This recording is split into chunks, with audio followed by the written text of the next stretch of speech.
A major Oklahoma cannabis event is reportedly moving into Rocklahoma, and that could put licensed operators in a very different compliance situation. Stay with us because we are going to separate what has been reported from what operators are worried could happen at a large public event. Before we get into it, if you never want to miss Alma compliance news, please support us by giving us a like and comment. Be sure to subscribe and turn on the notifications. It's free and really helps. We're hearing chatter that the Cowboy Cup Cannabis Championship has partnered with Rocklahoma for a Labor Day takeover in Oklahoma. The report comes from Ticket News, which describes the Cowboy Cup as Oklahoma's premier cannabis competition and says the event is joining Rocklahoma this fall. The named parties are the Cowboy Cup and Rocklahoma. The reported connection is a cannabis and rock event tied to the Labor Day weekend festival. The report does not provide an Oklahoma regulatory announcement, a published event license, or confirmed operating conditions.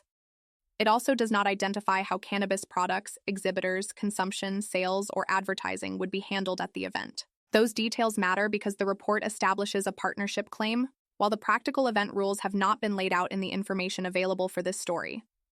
For growers, the question is whether participation in a public event would require new controls around product movement, samples, demonstrations, and inventory records. A grower cannot treat a festival appearance like an ordinary trade meeting.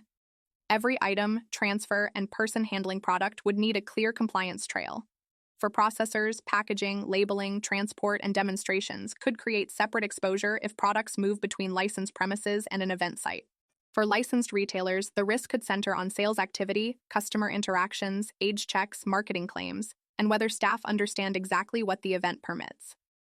A partnership may create attention and opportunity, but attention also brings scrutiny.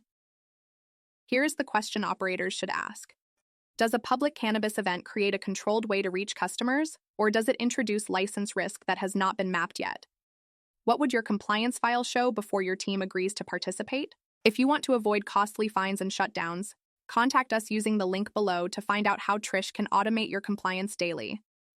Have you heard how the Cowboy Cup and Rocklahoma plan to handle licensed activity? Read the full breakdown of today's news at ai-antidote.us. The link is in the description.